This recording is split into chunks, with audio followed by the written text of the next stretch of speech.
Bien, eh, tengan muy buenas noches. En primer lugar, quiero agradecer al doctor Hugo Pereira, historiador y diplomático peruano. En este momento es cónsul en Guayaquil, quien nos ha concedido este espacio de reflexiones en torno al bicentenario de la independencia de nuestro país. Agradecerle asimismo a los invitados, a quienes están presentes y por algunas dificultades técnicas que hemos tenido, bueno, han tenido que emigrar. Aún así, quiero darle la bienvenida, doctor, a nombre del rector de la universidad, el doctor Mario Gutiérrez Olortegui, y a nombre de la comunidad de la Universidad de Ciencias y Artes de América Latina, UCAL. Para todos ustedes, quiero mencionar que el doctor Hugo Pereira es diplomático de la Academia Diplomática del Perú, en el rango de ministro, doctor en Ciencias Sociales, con mención en Historia por la Universidad Nacional Mayor de San Marcos.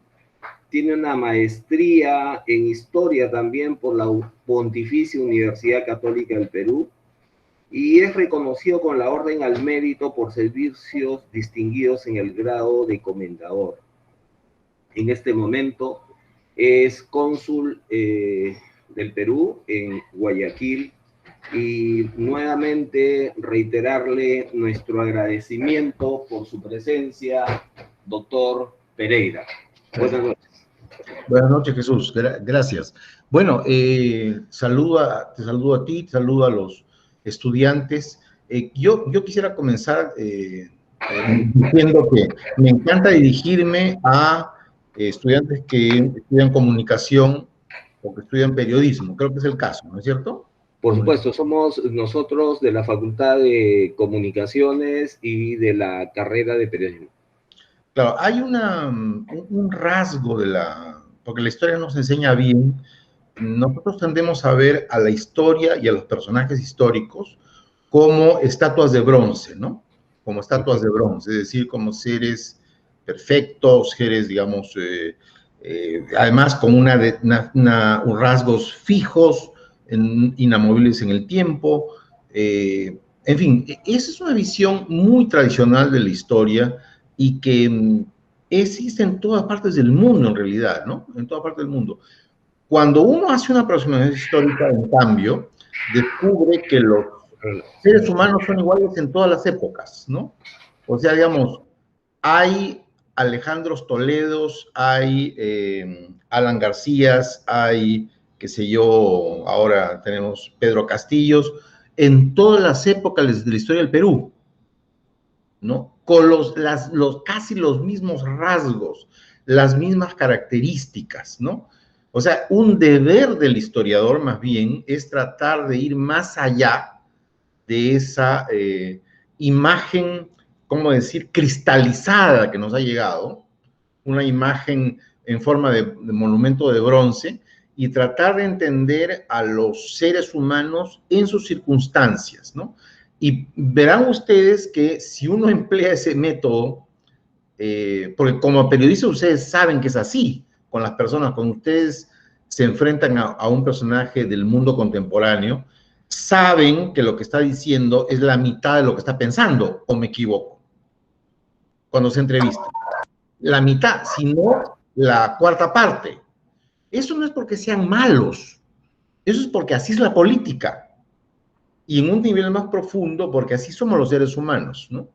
Entonces, la misma aproximación, si aplicamos los mismos criterios para estudiar a San Martín, para estudiar a Bolívar, para estudiar a Ribagüero, nos vamos a encontrar con un panorama, primero, inesperado, y segundo lugar, mucho más rico y del cual podemos extraer lecciones, que es lo importante. Lo importante de una aproximación histórica seria es tratar de extraer lecciones, porque la historia no se hace simplemente en estudiar el pasado por el pasado, ¿no?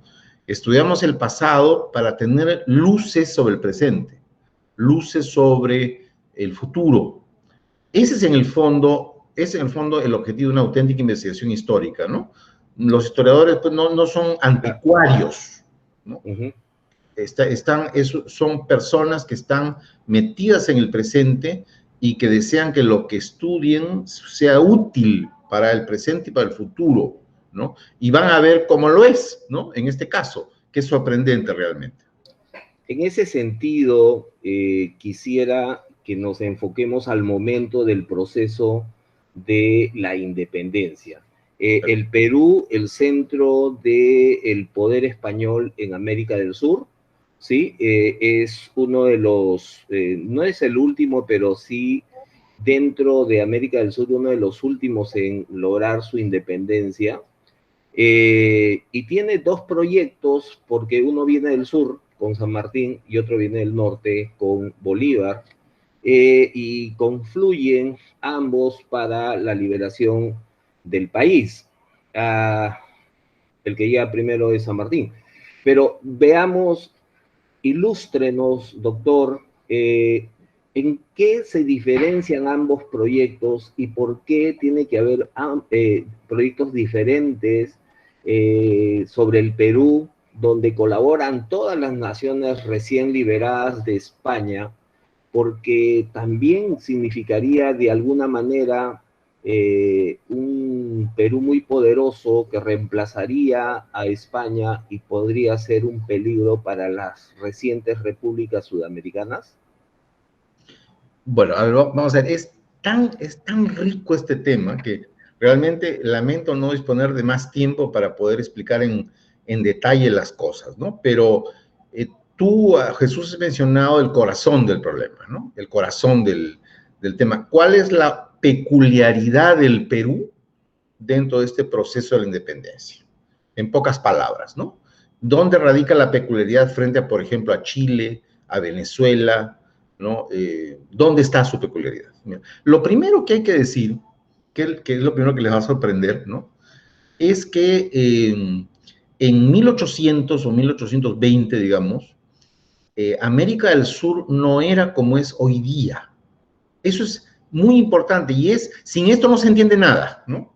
O sea, en América del Sur había lo que se llamaba el espinazo andino, es decir, todo ese espacio que iba desde el actual Ecuador, pasaba por el Perú y comprendía la actual Bolivia, ¿ya? Así se ha llamado el espinazo andino. Es un espinazo que en pocas palabras se había formado por la colonización española sobre el Tahuantinsuyo, ¿no es cierto? O sea, los españoles no se fueron, no fundaron tantas universidades en el Río de la Plata o en Chile, ¿no?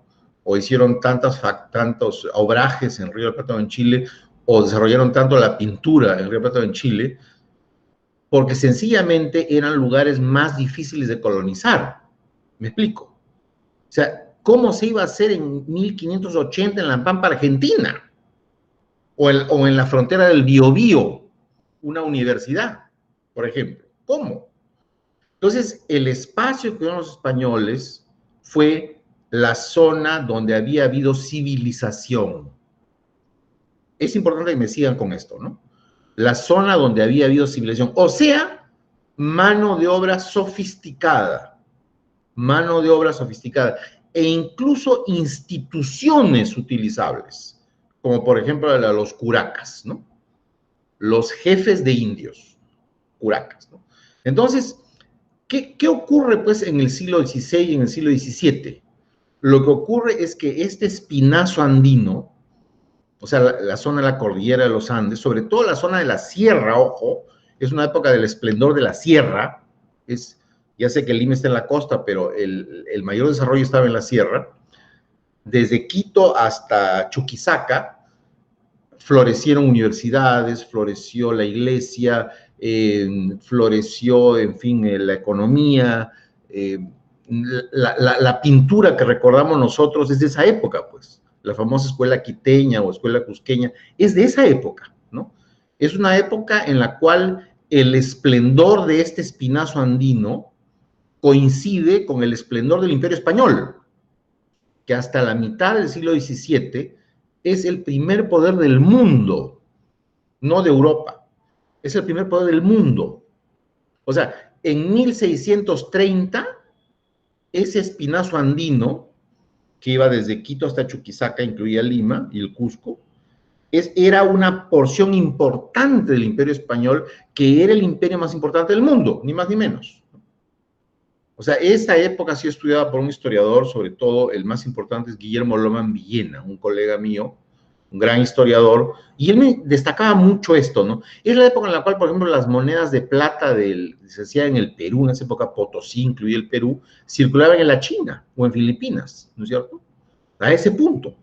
O sea, si hay dos épocas de esplendor del espacio peruano, una es obviamente el Tahuantinsuyo, aunque no es el Perú, pero veamos, es un precedente del Perú, de grandeza, digamos, y otro es el virreinato del Perú, entre los siglos XVI y XVII, ¿no?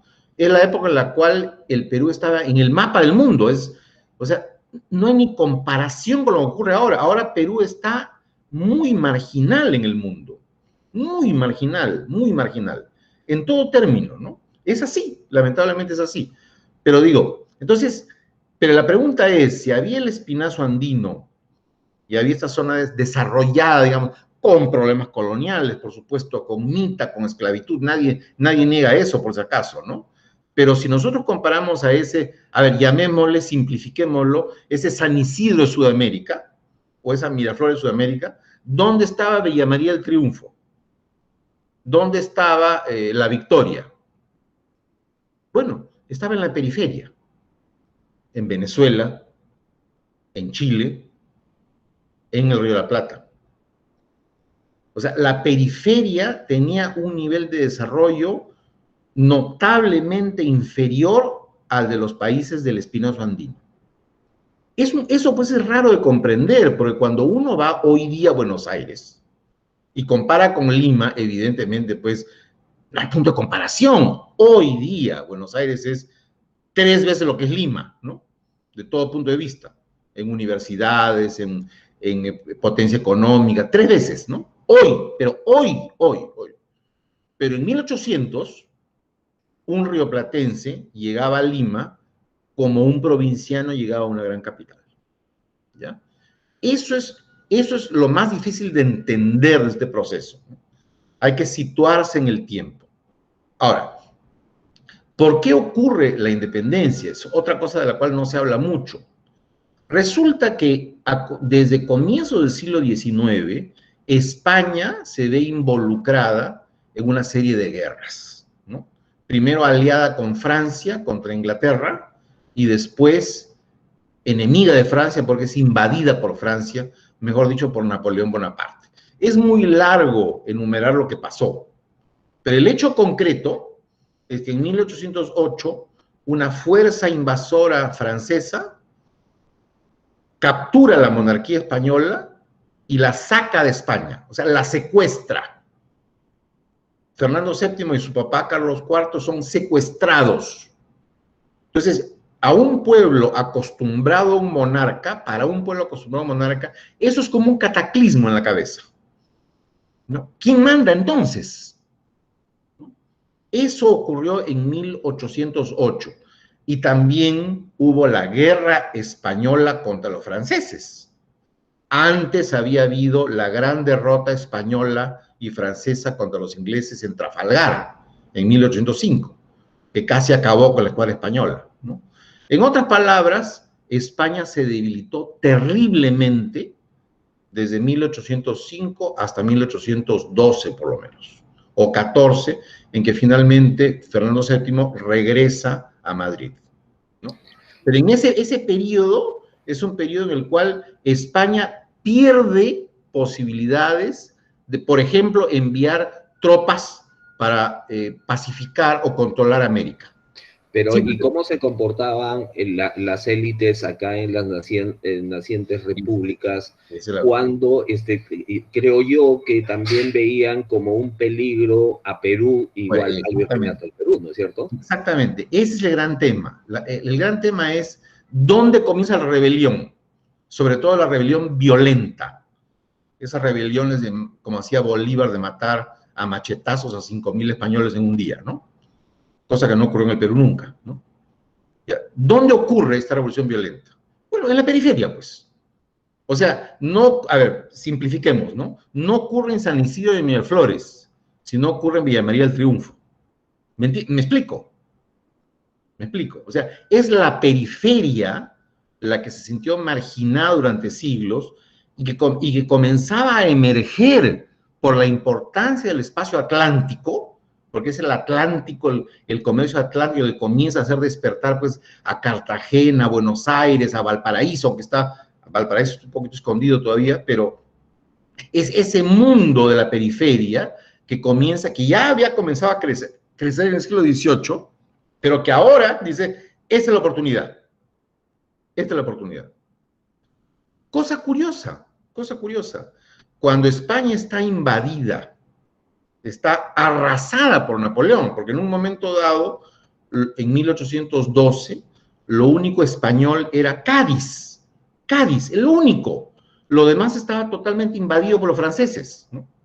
Entonces, en ese tiempo, los rioplatenses, por ejemplo, revolucionarios, invaden lo que ahora es Bolivia, el Alto Perú.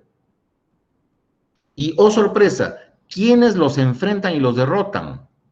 ¿Son acaso catalanes, españoles, navarros, madrileños? No, no.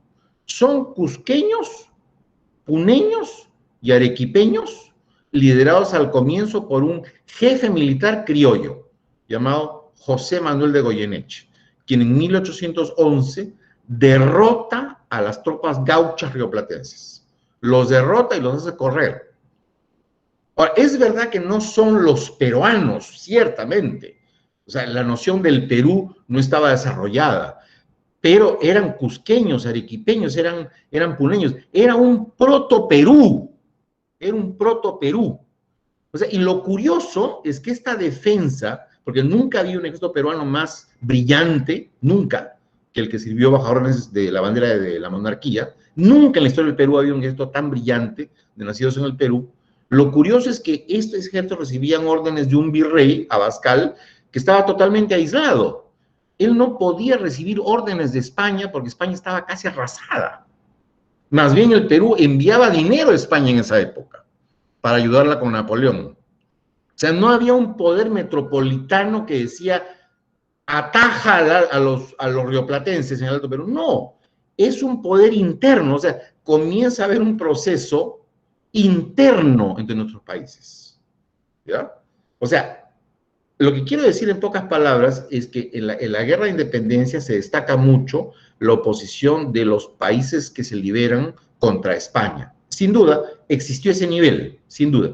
Pero también existió otro, que es de la guerra interna entre las naciones que están forjándose. Tanto desde el tiempo en que eran protoestados, como he mencionado en la batalla de Huaqui de 1811, como cuando San Martín llega al Perú. Cuando San Martín llega al Perú, ya Chile está fundado, y el Río de la Plata está fundado, ¿no es cierto? Ya es una lógica interestatal, ¿no es cierto?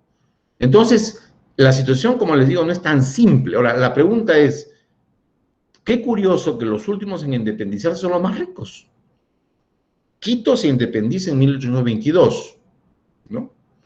El Perú se independiza en 1821, en realidad en 1824. Y Bolivia, lo que será Bolivia, porque era el Alto Perú, se independiza en 1825. O sea, justo el espinazo andino es el que tiene más lentitud en independizarse. ¿Por qué razón? Porque era el espacio engreído de España, pues. Era el espacio engreído de España. Tenemos a veces ideas totalmente distorsionadas. Por ejemplo, en la batalla de Ayacucho, los peruanos, creemos que fue una batalla como la de Saratoga en Estados Unidos, ¿no? O Yorktown. En Estados Unidos, efectivamente, Washington y sus colonos se enfrentan contra fuerzas británicas extranjeras, contra casacas negras, contra casacas rojas. O sea, eran colonos contra británicos. Por supuesto que había también algunos leales en el bando británico, ¿no? Nacidos en Estados Unidos, en el futuro Estados Unidos. Pero esencialmente eran colonos de Estados Unidos contra extranjeros con casacas negras, casacas rojas, ¿no?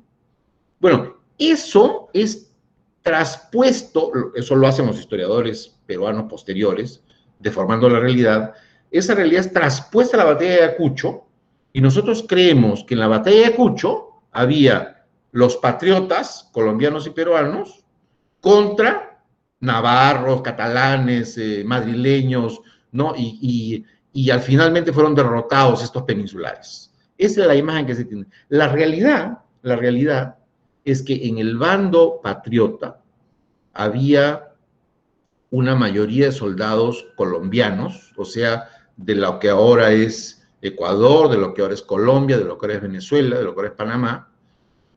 Dentro de las fuerzas colombianas había muchos peruanos reclutados a la fuerza, y digo a la fuerza porque eran después llevados a Colombia, ¿no es cierto?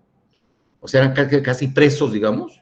Y también había una pequeña división peruana, dirigida curiosamente, por un general nacido en Cuenca, en el actual Ecuador, que era José de la Mar. Miren qué complicado, ¿no? Ahora, ¿dónde estaban los peruanos entonces? Los peruanos estaban en el otro lado, estaban en el bando realista. Había, ustedes no lo van a creer, había 500 oficiales nacidos en la península, supuestamente para controlar a 7,000 nacidos en el Perú, desde indios hasta nobles blancos peruanos. O sea, digamos, ustedes ven racional que 500 peninsulares controlen como niños a 7,000 peruanos, o mejor dicho, 7,000 nacidos en el Perú. No, pues es irracional.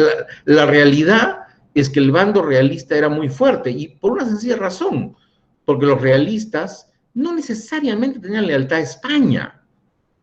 Lo que tenían es lealtad al rey de España, que es exactamente lo que pasaba en el norte. Otra vez vamos a hacer la comparación con Canadá. Dentro de las fuerzas opuestas a Estados Unidos, combatían los canadienses, ¿no? No sé si han estudiado ustedes las guerras canadienses-estadounidenses, ¿no? Bueno, los canadienses eran canadienses, ¿no? Incluso se ponían casaca roja británica, y alguna vez estas fuerzas canadienses entraron a Washington y quemaron la Casa Blanca, así como lo están escuchando. No eran nacidos digamos, en Londres, qué sé yo, en algún puerto británico, no, eran canadienses, pero leales al rey inglés. ¿Ven ustedes el matiz? Son más que detalles, pero todos estos matices han sido deliberadamente ocultados por los historiadores. ¿Con qué objeto? Claro, algunos dicen que es un buen objeto, pero yo como historiador lo cuestiono. El objeto es generar una mitología nacional que cohesione a los peruanos. Pero al mismo tiempo, no, doctor, perdóneme que lo interrumpa, pero al mismo tiempo no marca un inicio, digamos, precario de lo que es la identidad o de lo que debería ser la identidad peruana. Pero es justamente, miren, uno de los momentos de mayor tristeza de mi vida, lo recuerdo vívidamente, es cuando visité al Alcázar de Toledo, en España, ¿no? Una vez, como historiador, pues me encanta ver esos museos, ¿no? Y el motivo es otro, ¿no? Es la Guerra Civil Española, es otro tema, ¿no? Pero me encontré con una bandera roja y blanca, me acerqué a ver la identificación y decía bandera peruana capturada por las fuerzas realistas en la batalla de Ica de 1822. Una batalla, por supuesto, que nadie la recuerda en el Perú, ¿no? Fue una derrota espantosa de las fuerzas peruanas que acaban de nacer. Y está la bandera, ¿no? Ahora, pero ¿cuál es el fondo del asunto? El fondo del asunto es que esos mismos indios, mestizos, pardos, negros, criollos, nacidos en el Perú, mientras tuvieron la bandera española, que la tenían pues 3 siglos, ¿no es cierto? 3 siglos, ¿no? Mientras tuvieron la bandera española, fueron las tropas más increíblemente eficientes que ha habido en Sudamérica. Tanto así que Bolívar les puso los vencedores de 14 años. Es titulado por Bolívar. Los vencedores de 14 años. Porque esos batieron a los rioplatenses, batieron a la gente del actual Ecuador, batieron a los chilenos y desfilaron, miren qué raro lo que voy a contar, tropas peruanas con la bandera española desfilaron en 1814 en triunfo en Santiago de Chile. Qué raro, ¿no? No estoy hablando de español, debe haber habido por ahí uno que otro oficial nacido en la península, pero la inmensa mayoría eran nacidos en el Perú, ¿no? Entonces, lo que quiero decir yo es que efectivamente hay un problema de identidad.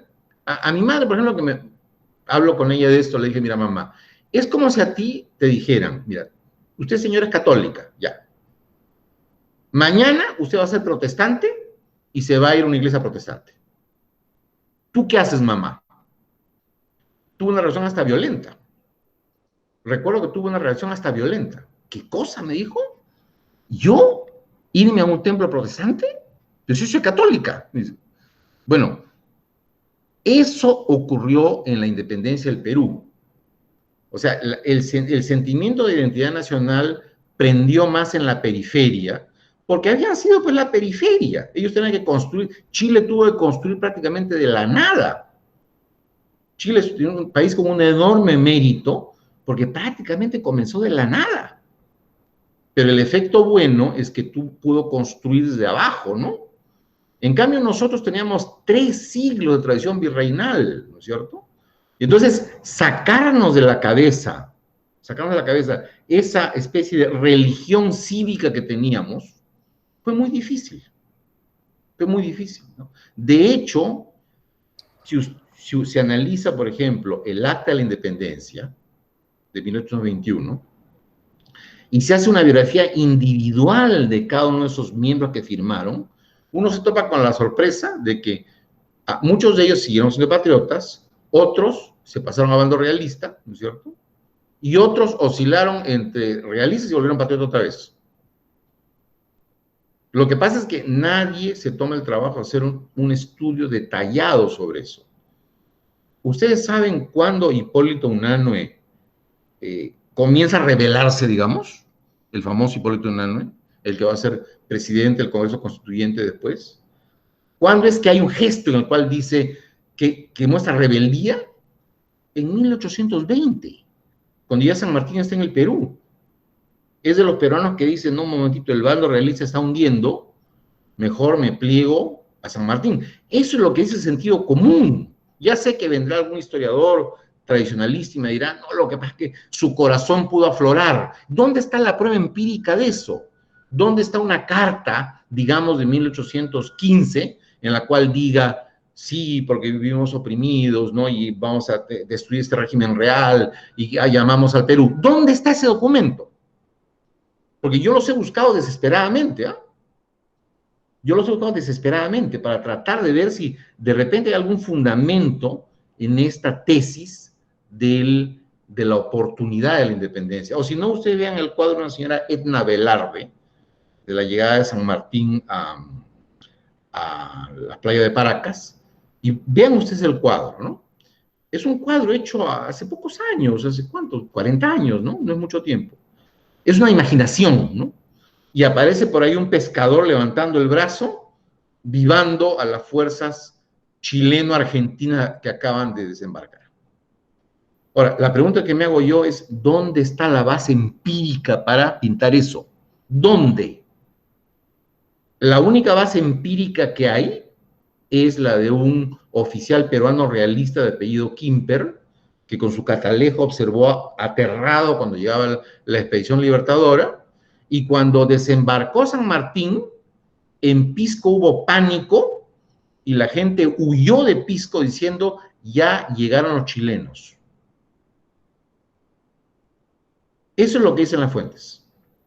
Y por supuesto, en la playa de Paracas no hubo nadie, o sea, era un desierto, no había nada, nadie se acercó a San Martín. Pero claro, uno puede imaginarse, pues, a ver, pescadores que llegan con su pescado a los libertadores, o por ahí, no sé, desertores realistas que dicen, por fin llegaron ustedes. Cero, cero. Y lo digo 200 años después que ocurrió.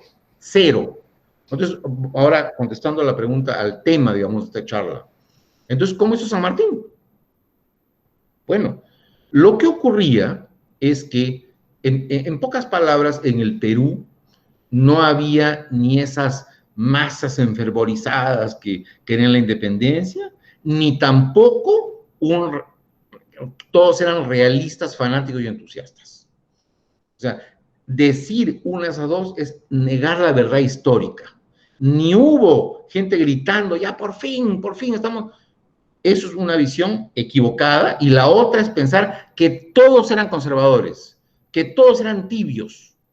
Tampoco.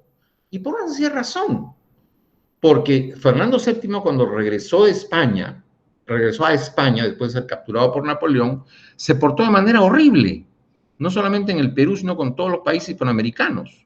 Persiguió a la gente, maltrató a la gente, militarizó la sociedad. O sea, había mucha antipatía por los españoles, había mucha antipatía por el régimen virreinal, sin que ello necesariamente haya conducido a un deseo de independencia. No sé si me explico, ¿no? En algunos casos sí, pero no es la mayoría, ¿no? Entonces, Permítame, doctor. Entonces, al final, como ya se sabe, en realidad lo que pasa es que en el sistema educativo de la educación básica nos cuentan de otra manera. Esta necesidad de separarse de España parte de las élites y no tiene una base popular, una base social, porque como usted bien lo dice, nadie los esperaba con banderitas, ni los salvadores, ni nada por el estilo, ¿no? Pero igual se da. Pero también hay sectores que sí participan, como el sector afro, que apoya al bando libertador, porque les prometieron que les iban a dar la libertad, ¿no? Los otros sectores casi no participan, los otros sectores populares, ¿no es cierto? Déjame explicar esto, es muy interesante, ¿no?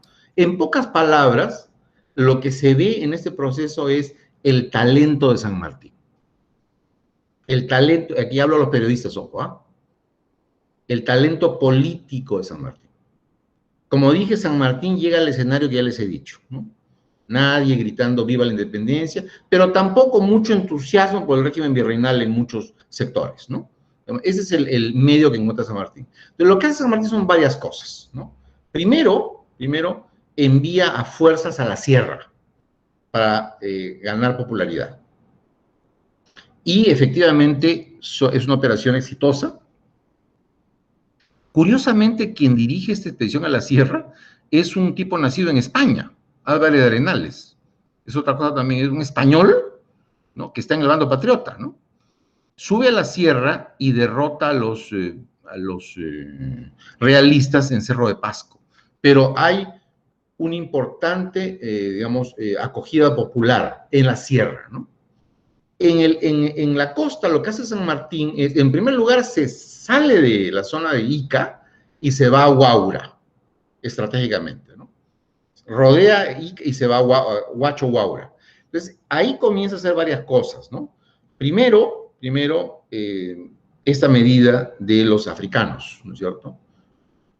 Muy popular, obviamente. ¿Qué esclavo no va a querer pues ser libre, no? Primero, ¿no?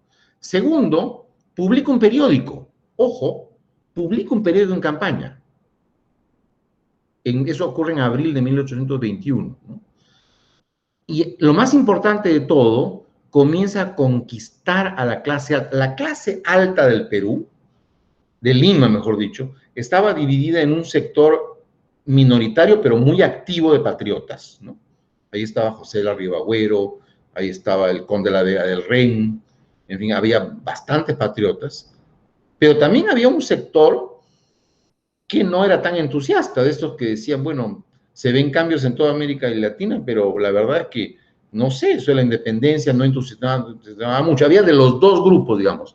¿Qué hace San Martín para animarlo? Dice, el Perú necesita un régimen monárquico. Y el argumento que da él, incluso en sus cartas personales, ojo, no es que no esté diciendo una cosa y pensando otra. En este caso sí dice y piensa lo mismo, ¿no? O por si acaso, él dice, en Chile y el Río de la Plata, la política es un caos. Y en Río de la Plata, en mi patria, estamos en guerra civil.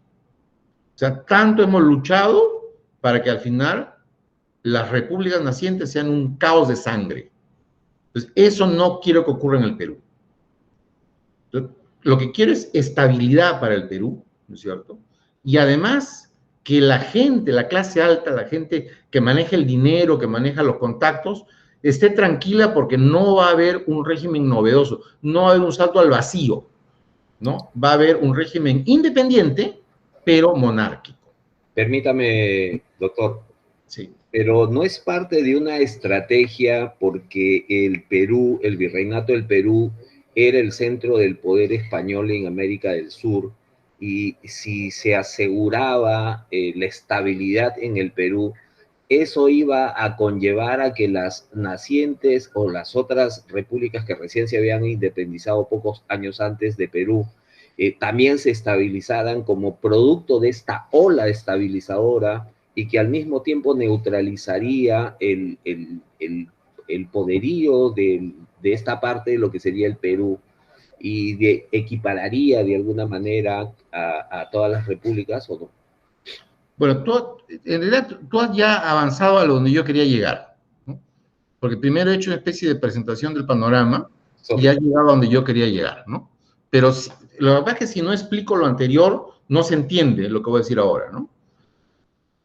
Lo que había, en primer lugar, España estaba, como decimos, como dicen los niños cuando juegan, ¿no? España ya era mantequilla. No sé si utiliza la expresión ahora todavía cuando yo juego. No, él es mantequilla, ¿no? España ya era mantequilla. Ya el Perú estaba perdido para España desde 1819. ¿Y saben cuándo se pierde? Cuando el mercenario Cochrane, contratado por Chile, destruye a las naves, entre comillas, españolas que trabajaban en el Callao. Formalmente eran españolas porque tenían bandera española, ¿no? Pero en realidad eran naves de la economía peruana, ¿no? Entonces, en otras palabras, ya el Perú estaba aislado de España. Ya España era mantequilla. Y lo curioso es que en España mismo se decía eso. Ya el Perú está perdido. Ya el Perú está perdido. Ya son independientes de Río de la Plata, Chile, la escuadra, lo que quedaba de la escuadra virreinal está destruida en el Pacífico, ¿no? Y encima en el norte se funda la Gran Colombia, ¿no? Y por último Guayaquil en 1820 se hace independiente. Ya, o sea que la imagen es que el sistema español se está desmoronando. Eso es lo primero. Y que de España no se podían recibir refuerzos. Lo primero, ¿no? Pero lo más importante es lo que dijiste. O sea, los países de la periferia, o sea, léase Chile, el Río de la Plata, ¿me escuchas? ¿Aló? Claro, ¿Me escuchas? sí, claro. Chile, el Río de la Plata, lo que es la Gran Colombia, o sea, la periferia de la cual hablé, se organiza, pues. Y la periferia no solo se organiza, sino que va a fundar estados, va a crear estados. Y al crear estados, y ojalá me entiendan esto, por favor, entran en la lógica de relación de los estados. ¿Ya? Cuando un estado, por ejemplo, con Estados Unidos invade Normandía, Francia, no lo hace por amor a los franceses. Ya sé que hay escenas de las mujeres francesas besando a las tropas americanas y todo. Eso es trivia, eso es trivia. Eso no es el fondo del problema, ¿no? El fondo del problema es que Estados Unidos tenía interés en barrer a la Alemania nazi y en volver al sistema de estados europeos previos a la invasión nazi, ¿ya? O sea, en otras palabras, Estados Unidos estaba actuando por su interés, ¿ya? O si no, otro ejemplo, a ver, la invasión de Estados Unidos a Panamá en 1989, yo estaba en la Cancillería en esa época, ¿no? O sea, se presenta como una defensa de la democracia panameña, ¿no? Así todos los medios presentaban así, ¿no? Pero la realidad es que era un deseo de Estados Unidos de afirmar su presencia en esa área y bloquear a tendencias peligrosas de narcotraficantes, porque no llega narcotraficante, ¿no? O sea, los estados, por más que declamen poesía, ¿no? Como en la guerra de Irak, por ejemplo, la del 91, hay que luchar contra este miserable Saddam Hussein, que era un miserable, por cierto, nadie lo duda, ¿no? Un miserable, un asesino, sí. Pero la motivación no es matar al miserable. La motivación es controlar los pozos petrolíferos de Irak. ¿Me entiendes? ¿Ya? O sea, hay que distinguir entre el floro y la realidad geopolítica. Bueno, volviendo a nuestro tema, igual acá, ¿no? El floro de Chile y de Buenos Aires y de Bolívar era: hay que ayudar a los peruanos para independizarse de estos españoles abusivos, ¿no? No pueden, pobrecitos, no pueden solos, hay que apoyarlos. Esa es la imagen que aparece en la Plaza San Martín, ¿no es cierto?, de un oficial rioplatense abrazado con un peruano. Vean ustedes los monumentos, ¿no? Esa es la imagen congelada de la ideología de la independencia. Además, al Perú se le vende la idea, tanto de San Martín como desde Bolívar, que la independencia es la fuente de todos los bienes. O sea que, si se conseguía la independencia, consecuentemente venía una mejor inserción económica con el mundo, venía un gobierno mucho mejor y más participativo, ¿no? Venía la defensa de los indígenas. O sea, se vendió la idea, pero esto se llama ideología en términos formales, ¿no?, de que la independencia era el bien per se que debe conseguir. Y no fue así en realidad, ¿no? Porque lo que pasó después de la independencia para el Perú fueron 20 años de caos y de desorden, ¿no? 20 años de caudillos, 20 años de pobreza. Tanta, que en 1835 o 36, o sea, 11 años después de Ayacucho, los bolivianos destrozan al Perú y lo quiebran en dos. Hacen un Estado norperuano y un Estado subperuano. En nuestra historia edulcorada es la historia de la Confederación Perú-Boliviana, ¿no?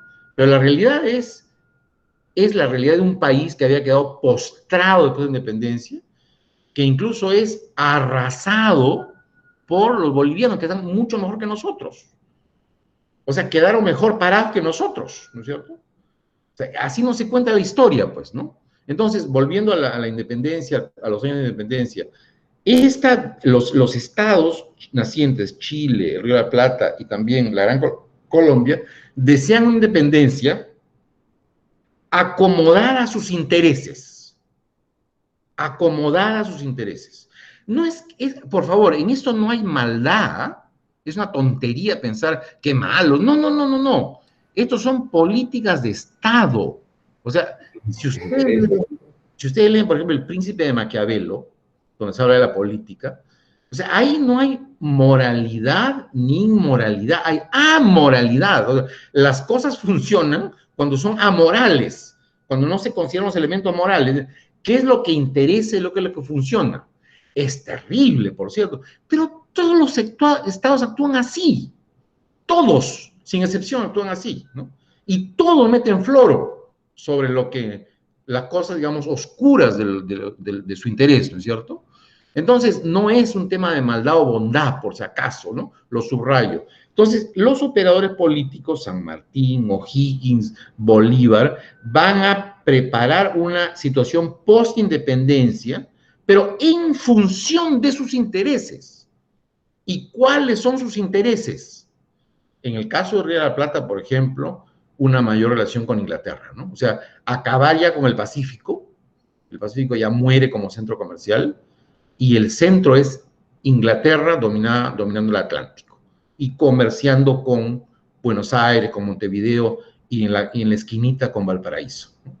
Crecimiento económico, por ejemplo. Segundo ejemplo, y esto quizás es lo más terrible, ¿no? O sea, Bolívar dispuso que el límite norte de la Gran Colombia, adivinen cuál era. Solamente lo dispuso, ¿eh? No es que haya tenido un documento. ¿Cuál es el límite norte del Perú con la Gran Colombia, según Bolívar? El río Amazonas. El río Amazonas. Eso está en los mapas colombianos. Hay un mapa de 1827, al interesado, el mapa de Restrepo, ¿no? Así se llama, donde aparece claramente esta imagen. O sea, digamos, al Perú se le iba a volar todo el Amazonas. Un tercer ejemplo, historia de la cual no se habla. Cuando nace Bolivia y es gobernada por Sucre, en 1825-26, se propicia una negociación entre el Perú y Bolivia, y uno de los objetivos de Bolivia es conseguir que el Perú entregue a Bolivia todo su litoral sur, es decir, Tacna, Arica y Tarapacá, que era vital para Bolivia por su conexión con el mar, ¿no? Pero quien promueve eso es Sucre, el venezolano presidente de Bolivia, obviamente contra los intereses del Perú, ¿no? Por eso digo, sintetizando, la situación post-independencia es una situación acomodada a los intereses de los estados que vinieron a independizar. Ahora, ¿se dieron cuenta de esto los peruanos de esa época? No se dieron cuenta. No se dieron cuenta. Y no se dieron cuenta por una razón. Porque si algo ha caracterizado a las clases altas del Perú, a las clases dirigentes, más que la explotación y eso, porque ha habido también mucho desarrollo, no hay que exagerar, ¿no? Ha habido desarrollo, ha habido crecimiento institucional, la ampliación de las elecciones, en fin. Lo más importante aquí es que las clases altas dirigentes del Perú, y es un rasgo que se da desde la independencia prácticamente hasta hoy, es que no tienen sensibilidad de temas internacionales. Hoy día, un peruano, digamos, que gana 10.000 soles en un ministerio de la mujer, digamos, no es consciente de que por lo menos la tercera parte de esos 10.000 soles son producto de lo que se saca en las minas de cobre del Perú. A su vez, producto de la inversión de empresas extranjeras, entre ellas la China. ¿No? No es consciente de eso. O sea, no hay una conciencia y consecuentemente en este caso, del peso de los precios internacionales de los minerales. Por mencionar un ejemplo ahora para que se entienda, bueno, volviendo al pasado, los peruanos líderes de 1820-21 simplemente no tienen ningún conocimiento, ninguna sensibilidad sobre esto. Recién descubrieron los documentos que nos permitían defender la selva con documentos coloniales, digamos, recién en la época de Ramón Castilla, a mediados del siglo XIX, cuando los colombianos negocian con el Perú, claramente se ve en la negociación de Guayaquil, por ejemplo, de 1829, claramente se ve que los colombianos conocen de la documentación que favorece al Perú, lo tienen en sus archivos, y los negociadores peruanos no tienen la menor idea de esos documentos. No saben que existen. Es pavoroso realmente, ¿no? Y eso está todo documentado. Bolívar le escribe una carta a Santander y le dice, por si acaso los peruanos tienen derecho a la selva, porque hay una real orden que así lo manda. Y aquí manda el uti possidetis, es decir, lo que tenía el virreinato era lo que deberían tener como república. Eso es una carta de Bolívar. Dice Raúl Porras que le dan ganas cartas de conseguir una copia de la carta y ponerle un marco de oro. Así dice Raúl Porras. Ponerle esa copia y un marco de oro. O sea, más claro no puede ser el asunto. O sea, en general, la falta de sensibilidad de temas internacionales ha sido una constante en las clases dirigentes del Perú.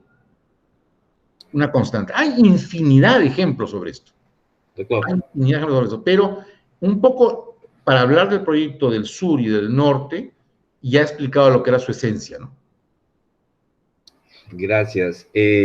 Bueno, hablando de conciencia, parece que en 200 años no la hemos desarrollado como país en varios términos, ¿no? Pero debe haber habido algo, y en eso quisiera que nos ayude, porque las intenciones de los demás en esta ayuda, digamos, idílica de ayudar al pueblo hermano a liberarse del yugo español, lo que buscaba en realidad era consolidarse como repúblicas independientes a costa del debilitamiento de la nueva república peruana. Y las intenciones, como usted las ha mencionado, tanto de Bolívar como el lado boliviano con Sucre, siempre se han dado, y posterior a la independencia, porque el país ha sido mutilado constantemente en estos 200 años de república, ¿no es cierto? Pero no hablamos solamente de mutilación territorial, ¿no? Yo encuentro coincidencias quizás terribles entre este proceso de independencia y el momento que estamos hoy. Usted mencionaba casi literalmente, quiero citarlo, de que al momento de la independencia no hubo entusiasmo de parte de la población por la llegada de San Martín, pero tampoco hubo entusiasmo en apoyar a la corona, ¿no? Es algo así como ni San Martín ni la corona, Así ni es. Castillo ni Keigo, ¿no? Exactamente. Se prometió que si nos liberábamos de España nos insertábamos a la economía mundial, algo que se promueve hoy y que se dice que si hay el triunfo de una candidatura se cortaría eso, ¿no? Hemos pasado de un país protagonista en el subcontinente y en la esfera mundial a ser un país marginal, y en realidad parece de que eso es una constante a lo largo del tiempo. ¿Cómo lo ve usted? Bueno, yo a mis alumnos les digo en broma, por supuesto, ¿no? En broma, ahora ya no, pues estoy en Guayaquil, pero en la Católica les decía que más de una vez Santa Rosa de Lima nos ha ayudado, ¿ya? Bueno, es una manera jocosa de decirlo, ¿no? Lo que yo quiero decir es que el azar o las circunstancias, de una manera extraña, nos han ayudado. De una manera muy extraña, ¿no? Que a veces para mí es incomprensible, ¿no? Voy a poner dos ejemplos, dos ejemplos. Como dije, después de la independencia, 1825 hasta 1840 por lo menos, el Perú se sume en el caos. El caos, el caos. Porque ni siquiera teníamos una élite. Los españoles comerciantes habían sido expulsados por Monteagudo. O sea, lo que teníamos era un grupo de curitas y de abogaditos, ¿no? Y también, por supuesto, de caudillos prepotentes militares, ¿no? Bueno, fue el caos realmente, ¿no? Tanto, como les dije, que el Perú desapareció en 1836. No es que se creó la Confederación Perú-Boliviana, es una manera optimista de presentarlo. Lo que ocurrió fue que el Perú fue partido en dos estados, ¿no? Conscientemente para debilitarlo, ¿no? Y eso no lo digo yo, lo dice Jorge Basadre, ¿no? Entonces, ante semejante caos, ¿qué salva al Perú? Gran paradoja, gran paradoja. Chile. Chile, a través de su cerebro, Diego Portales, interpreta que si se mantiene esta confederación dominada por Bolivia, dominada por Santa Cruz, ¿no? Porque era irrelevante que fuera peruano, a Chile lo que le interesaba era el poder mismo, es decir, un poder boliviano gigantesco, ¿no?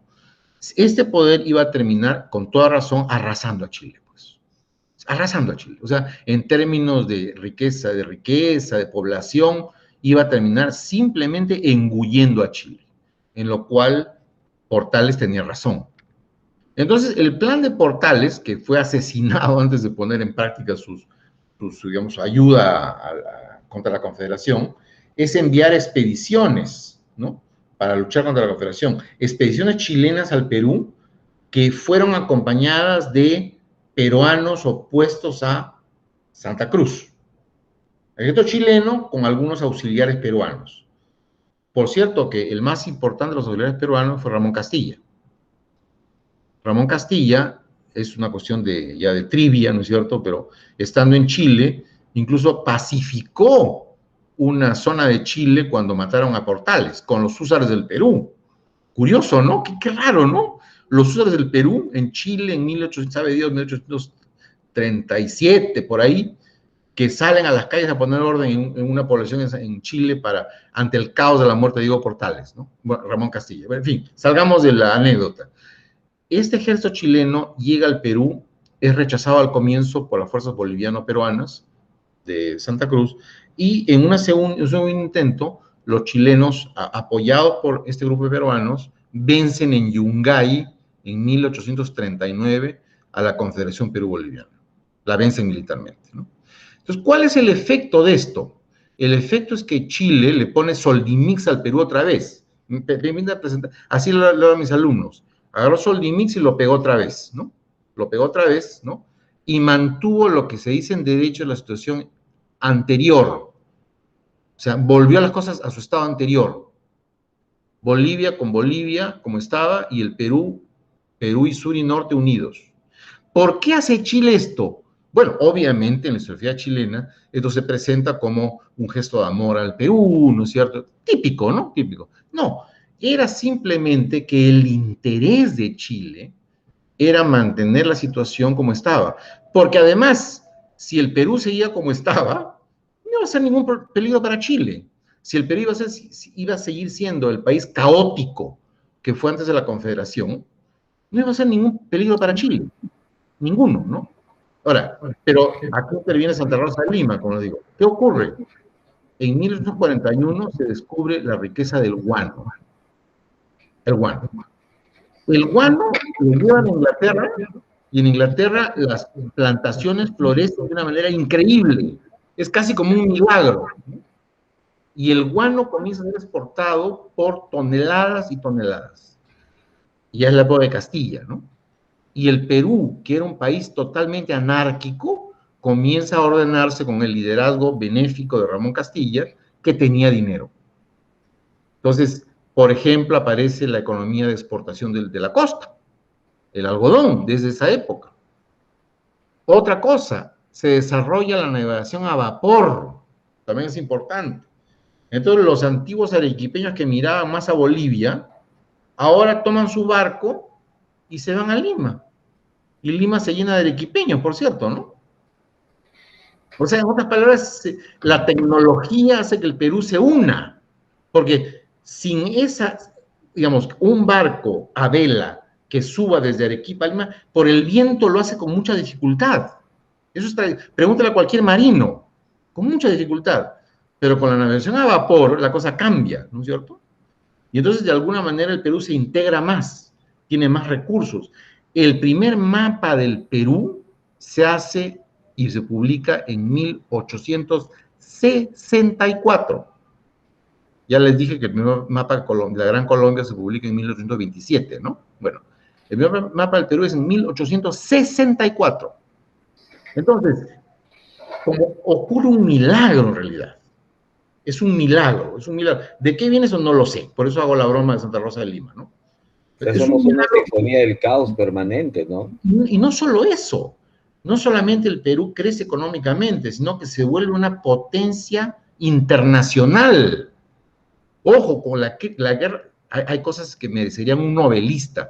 Cuando en San Francisco se da la fiebre del oro, hubo muchísimos barcos peruanos que fueron abandonados ahí, ¿no? Porque aventureros que lo dejaban los barcos y se iban a las minas de oro de California, ¿no? Bueno, Castilla envió una fragata, un bergantín, Gamarra, para rescatar estos barcos abandonados, y además la tropa del bergantín Gamarra fue llamada por las autoridades de Estados Unidos en esa época muy precarias, en el Pacífico de Estados Unidos, porque era pues la ley de la selva, el Far West, pero la ley de la selva en esa época, llamaba a las tropas peruanas, junto con las de otros países, para mantener el orden en San Francisco. Qué cosa curiosa, ¿no? O sea, los Marines peruanos, ¿no? Qué raro. Lean, por favor, y busquen, documentense, porque yo me asombré cuando me enteré. El Castilla compra el primer buque de guerra propiamente dicho, o sea, sofisticado, la fragata Amazonas, que va a dar la vuelta al mundo, ¿no? Si ustedes ven los periódicos de Estados Unidos en esa época, las menciones al Perú son, pues, ¿cuánto? 50 veces más que las de ahora. En el New York Times, por ejemplo, hagan la prueba, en el New York Times, se puede ver ahora en computadora. O sea, el peso del Perú era muchísimo más grande. El Perú hace el Congreso Americano, ¿no? Y finalmente Castilla muy hábilmente se da cuenta que había que tener una marina no solamente para proteger el guano, sino para defendernos de los chilenos que ya nos habían invadido 2 veces. No habían invadido con San Martín en 1820 y después el año 1838, antes de su victoria en la batalla de Yungay. O sea, es todo un pensador geopolítico. O sea, Karen McKay destroza a San Castilla como líder interno, le dice autoritario, le dice que clientelista. Probablemente era así, ¿no? Pero se olvida de que en política exterior fue extraordinario. O sea, cómo un hombre que tenía mala ortografía, que tenía mala redacción, pudo haber tenido semejante visión internacional, ¿no? No diga eso, por favor, porque Es, acá puede agarrar gente. es que es la verdad histórica. Es la verdad histórica. O sea, nosotros mal hacemos en ocultar la verdad histórica. ¿Cómo? Lo dice Víctor Andrés Belaúnde, ¿no? ¿Qué cerebro de este Castilla, ¿no? Para esa visión internacional del Perú, ¿no? Todavía hoy, cuando uno va a Costa Rica, hoy, los estudiantes dicen, peruano, nos ayudaron contra los filibusteros estadounidenses, contra William Walker. Ya nos hemos olvidado de eso. Y ahí en Costa Rica todavía lo dicen, ¿no? Entonces, como les digo, ese es un ejemplo. El otro ejemplo es después de la guerra con Chile. Después de la guerra con Chile estamos destrozados, recursos, pero ¿qué ocurre en el mundo? En el mundo, precisamente en esos años, digamos, de fines de la década de 1880 y la última década del siglo, es que ocurre una revolución tecnológica en el mundo. O sea, se comienzan a aparecer inventos, por ejemplo, como las grabadoras, ¿no? Después, ya en el siglo XX, la aviación, la transmisión inalámbrica en el siglo XX. O sea, la primera vez que en 1911 un presidente peruano se dirigió a una autoridad en Iquitos, lo hizo con un aparato Telefunken en el Cerro San Cristóbal, ¿no? Y obviamente hablando en código Morse, ¿no es cierto? ¿No? Pero es la primera vez que una señal de Lima llega directamente a Iquitos. O sea, el entorno internacional ayudó a la reconstrucción del Perú, porque el Perú se volvió una economía exportadora, no solamente los productos que conocemos ahora, sino también, por ejemplo, de caucho, ¿no? Entonces, otra vez, las circunstancias favorecen al Perú, ¿no? O sea, en la historia peruana ha habido estos momentos de caos, pero por alguna razón las circunstancias nos han favorecido. Espero que eso ocurra ahora, ¿no? No sé, y parece que está ocurriendo. Porque Los dioses siempre nos acompañan, se juntan. los precios del cobre están a unos niveles extraordinarios. O sea, de repente otra vez Santa Rosa de Lima está actuando, ¿no? Doctor, perdóneme, hay un participante, un alumno, Arián Bernabé, quisiera hacerle una pregunta. Arián, por favor. No, ¿qué tal? Buenas noches, señor Hugo Pereira, un gusto contar con usted. Gracias. Ahora, mi consulta era la siguiente, ¿se puede decir que Ramón Castilla, perdón, ¿escucha? Escucho. Sí, perdón. Bueno, mi pregunta era la siguiente, que se puede decir que Ramón Castilla aportó mucho a Latinoamérica en esos tiempos, porque ha aportado mucho a la parte de Estados Unidos, ha sido renombrada en Estados Unidos, como comenta usted. Esa era mi consulta. Sí, no, definitivamente el Perú brilló en términos internacionales en la época de Castilla. Brilló, ¿no? Brilló. Cuando los franceses invadieron México, el Perú envió un famoso diplomático, ¿no?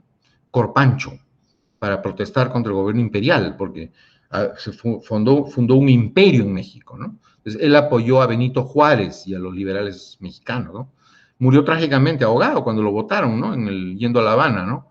Después, como decía, en Costa Rica se ayudó con dinero y con recursos a Costa Rica a luchar contra los filibusteros estadounidenses. En esa época había filibusteros, no necesariamente eran tropas de un estado, ¿no? Eran aventureros que intentaban apoderarse de estos jóvenes estados, sobre todo en Centroamérica, ¿no? Después hizo el Congreso Americano para unificar nuestros códigos, ¿no es cierto? También y otra cosa, profesionalizó el servicio diplomático. Es algo también que se ha olvidado, ¿no? O sea, de alguna manera, Castilla es nuestro padre fundador para los diplomáticos, ¿no? Ahora, la pregunta es de dónde le vino esta visión, ¿no? Hay incluso cosas anecdóticas que no las he verificado, pero su mayor colaborador fue un señor Pasoldán, José Gregorio Pasoldán, ¿no es cierto? Y no, repito, no lo he verificado, pero me han contado unas fuentes que en medio del caos de las luchas estas, cuando tomó el poder Castilla, Pasoldán era enemigo suyo. Es como si, qué sé yo, Rospigliosi se mete en su casa ahora, ¿no? Porque siente que de repente gente de Perú Libre lo puede atacar, una cosa así, ¿no? Para que se entienda, ¿no? Entonces, este señor, porque ha ganado Perú Libre, En ese tiempo, digamos, ganó Castilla la guerra civil, y entonces Paz Soldán se refugió en su casa, se escondió. Entonces un día llegó un destacamento a su casa y se aterró. El jefe de destacamento le dijo, señor, no se preocupe, ¿por qué se pone usted así? ¿No? El presidente Castilla quiere verlo, quiere conocerlo, así le dice. Y dice, ¿qué es esto? ¿Dónde estoy? ¿No? Entonces va a ver al monstruo Castilla, ¿no? Porque él lo veía como un monstruo, y se da cuenta que dice, no, yo sé que usted es hábil en estas cosas, yo quiero que me ayude. Así era Castilla. Bueno, así eran los grandes estadistas, así son los grandes estadistas, ¿no? Así son los grandes estadistas, ¿no? Que huelen dónde es el talento, ¿no? Eso es muy inusual. Castilla era así. Entonces, este señor Paz Soldán ha sido muy importante en la reforma del servicio diplomático y en el desarrollo de la política exterior del Perú, ¿no es cierto? Entonces, por eso digo, definitivamente en términos internacionales, el Perú de Castilla brilló mucho, ¿no? Brilló Doctor, mucho. Sí. Indudablemente que sería una reunión para más, pero yo sé que usted también tiene sus tiempos. Yo quisiera hacerle una pregunta y después dejar el espacio a los Sí, participantes. Una pregunta central. ¿Y qué se nos viene después? ¿Qué se nos viene después del Bicentenario, después de esta descripción del proceso y el inicio y construcción de la República? Y cuando vemos coincidencias en este proceso de independencia con el momento actual 200 años después. ¿Qué viene ahora?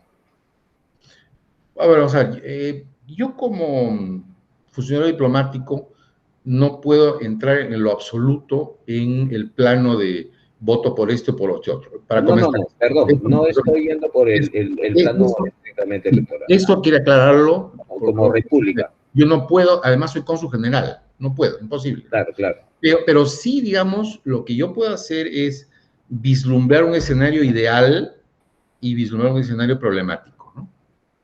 Un escenario, comencemos por el escenario, digamos, ideal, es que el Perú realmente se inserte en la economía internacional. O sea, en pocas palabras, que sigue el ejemplo de países como Singapur y de Corea del Sur. En pocas palabras. Corea del Sur, hace 40 años, era un país menos desarrollado que el Perú. Era un país menos desarrollado que el Perú. No se olviden que salía pues la crisis terrible de la guerra de Corea, ¿no? Claro. Y lo mismo Singapur. Singapur era un país de pantanos insalubres. Bueno, en 40 o 50 años dieron un salto espectacular. Basta ver las telenovelas coreanas para ver lo que es Corea, ¿no? Basta aprender, ahí en Netflix, ahí se ve, ¿no? O sea, es un salto espectacular. Hoy día los peruanos, cuando vamos a comprar un televisor, ya no compramos solamente Sony o Philips, compramos marcas coreanas. Y cuando compramos un carro, no solamente hay chinos, hay japoneses, hay americanos o franceses, también hay coreanos. O sea, los coreanos, y ojo, Corea es un país insignificante en recursos naturales, insignificante, ¿no? Como por cierto lo de Japón, ¿no? Pero de una organización grande. ¿Qué quiero decir? ¿Cuál es el paso que siguieron Corea y Singapur y el Japón? El desarrollo de la educación, sobre todo tecnológica, y la captación de tecnología del exterior, por diferentes vías, ¿no? Los japoneses, por ejemplo, ¿cómo creen ustedes que los japoneses, para emplear un término criollo peruano, mecharon a los gringos? ¿Ustedes han comparado el Japón con Estados Unidos? ¿El tamaño? ¿Han visto el mapa? Bueno, los japoneses mecharon a los gringos. O sea, es como un ratoncito que se le va a la garganta a un león y lo muerde, ¿no? O sea, ¿cómo hicieron eso? ¿Cómo hicieron? Bueno, desde fines del siglo XIX, con el fin del comienzo de la era del desarrollo en Japón, mantienen su cultura, pero mandan estudiantes a Alemania, sobre todo, a Alemania, para aprender tecnología. ¿Qué es lo que están haciendo los chinos ahora? Y hacen desde 30 años, ¿no?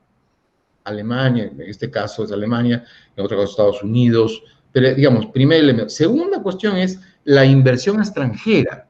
Llega la inversión extranjera pero llega con tecnología. Entonces, el truco es que no solamente llegue la inversión extranjera, sino que los locales aprendan y absorban esa tecnología. Esa es una segunda vía. Y la tercera vía, que es la más ineficiente, pero hay que mencionarla, es la vía institucional estatal, que es la de Concitec, la de programas de cooperación con Francia, con Estados Unidos, que también es una vía, pero no es tan eficiente como las dos anteriores, ¿no?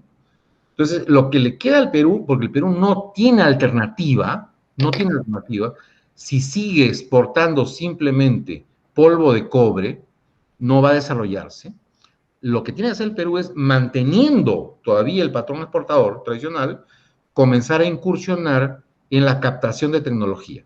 Por ejemplo, si se consigue que los chinos inviertan en el tren de alta velocidad de Tumbes a Tacna, bueno, se debe hacer un compromiso así, siguiente, ¿no? Es decir, muy bien, no solamente hacer el tren, sino montar en el Perú todo el sistema de mantenimiento del tren, ¿no? Para hacer partes, para hacer servicio técnico.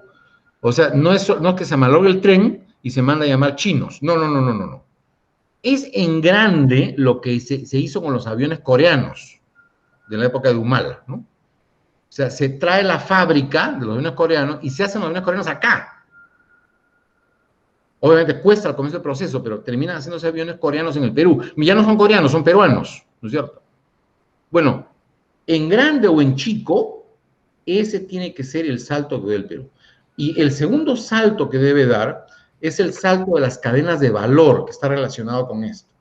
Es decir, hoy en el mundo, si uno analiza, por ejemplo, esta laptop en la que estoy trabajando, esta laptop viene de diferente origen, ¿no? El chip es en un lado, la visión de conjunto es hecho en California, ¿no es cierto? En fin, o sea, un poco que los productos se arman, los automóviles se arman. Entonces, hay países que han logrado insertarse en las cadenas de valor. Es decir, yo soy especialista en carrocerías, a mí las carrocerías, yo los chips, ¿no? Entonces, si el Perú no, ¿por qué? Porque es ahí donde está la ganancia.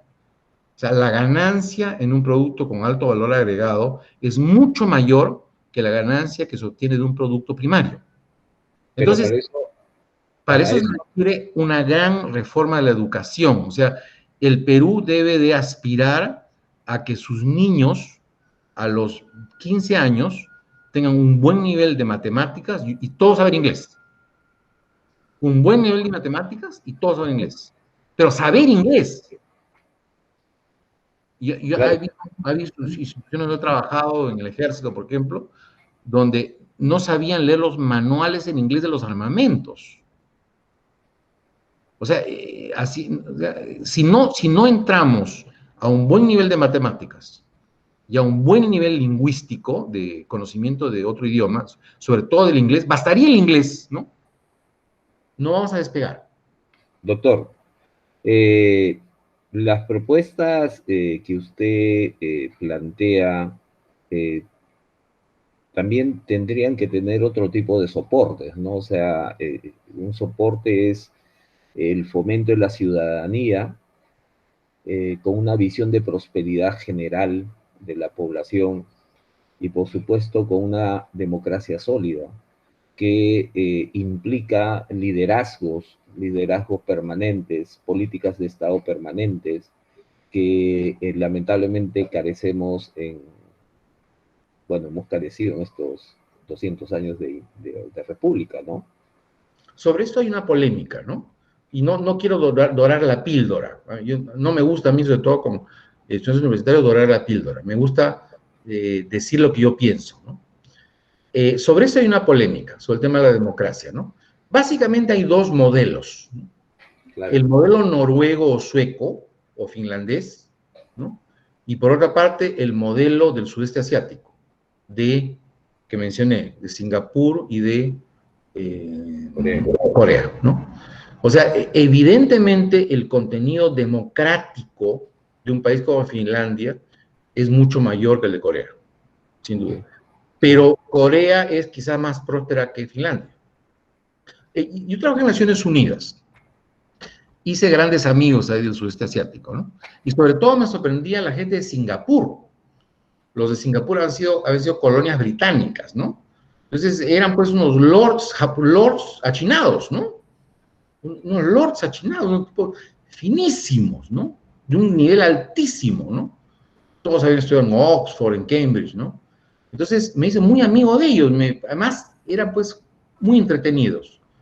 Y yo le pregunté este tema, y me dijo, mira Hugo, es verdad que en mi país no hay una democracia, incluso a veces hay represión, ¿no? Hay represión, la gente con un poco de miedo, pero me añadió, pero ¿sabes qué?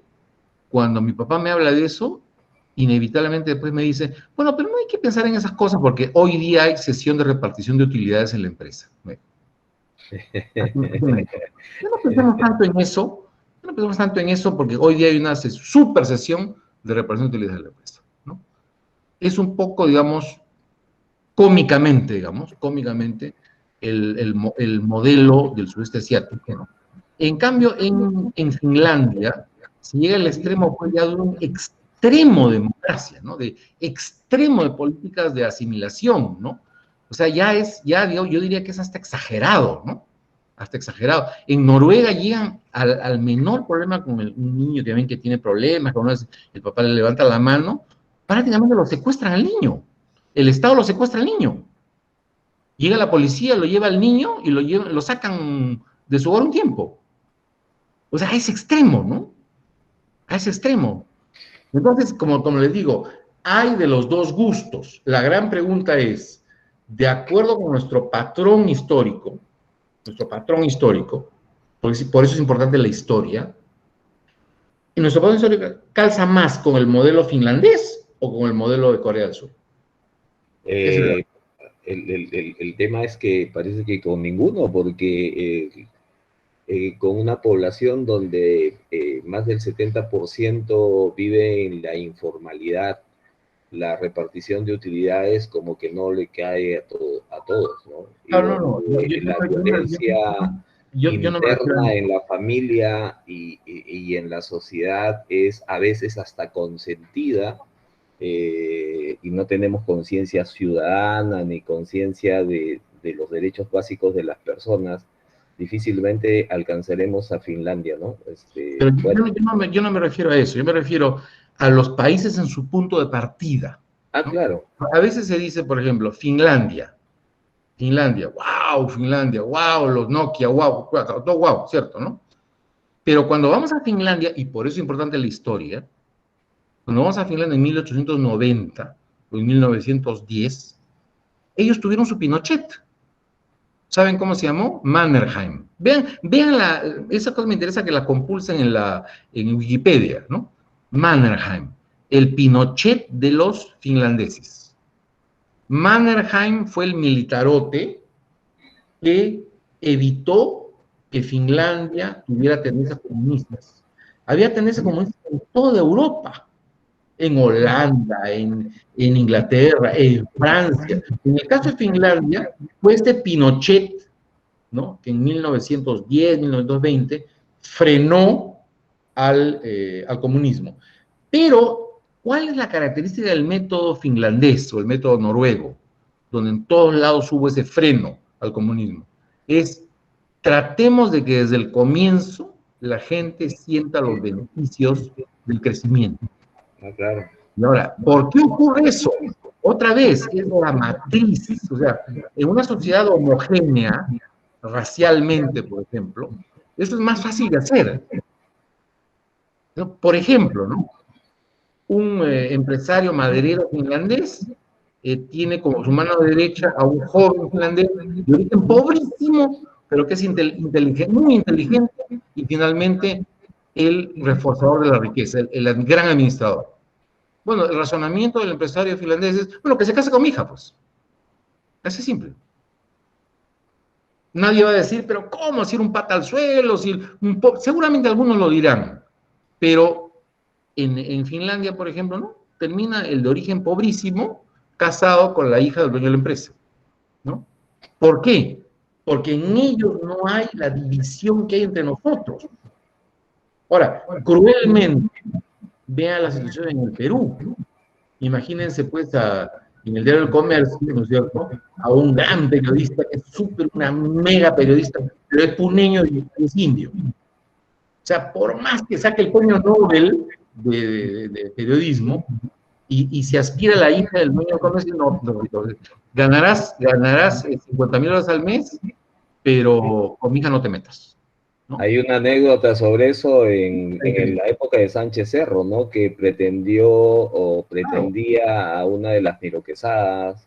Por supuesto, por Le supuesto. dijeron, está bien que seas presidente, pero tú eres indio y ahí te quedas. Exactamente. O sea, en el caso del Perú, de América Latina, ¿no?, en general, porque en diferentes grados sucede en Colombia, en Brasil, una de las maldiciones que tenemos es esa.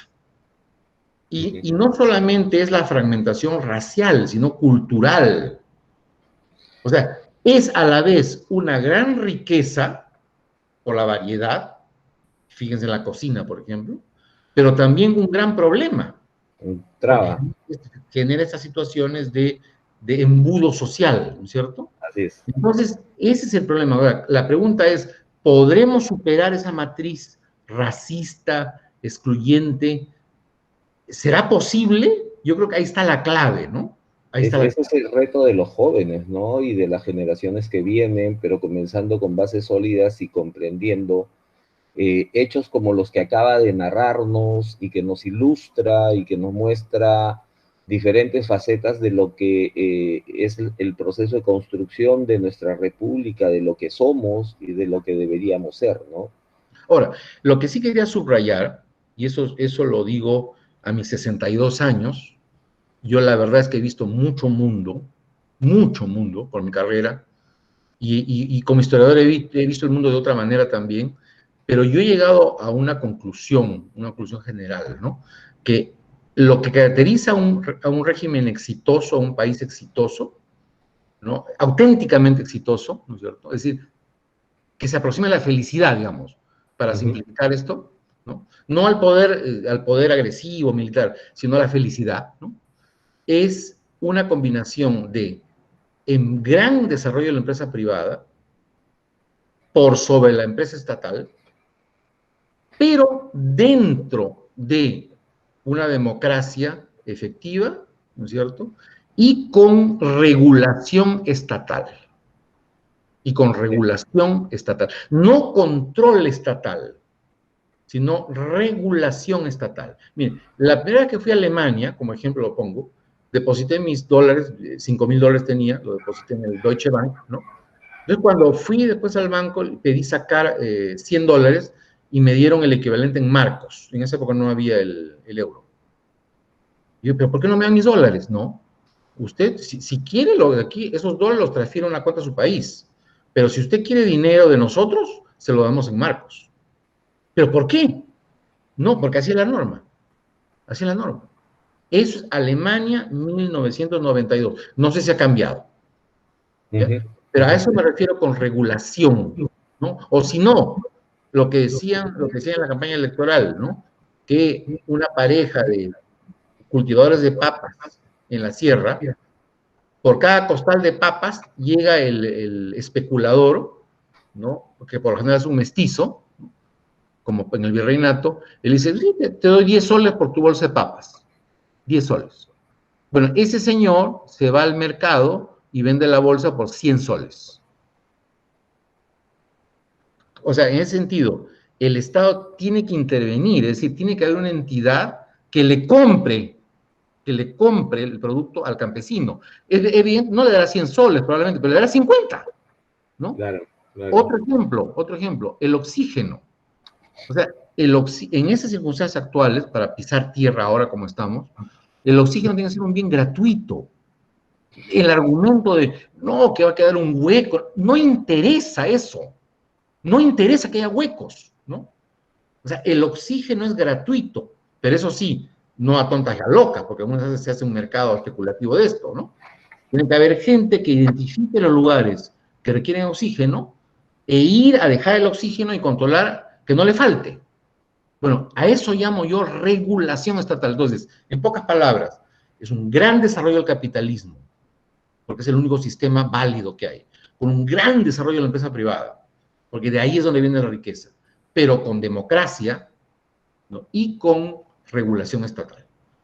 Esa es la Instituciones del Estado sólidas también. Eso es llamado democracia. Democracia en el sentido institucional, en el sentido de que no hay ningún poder que abusa sobre el otro, ¿no?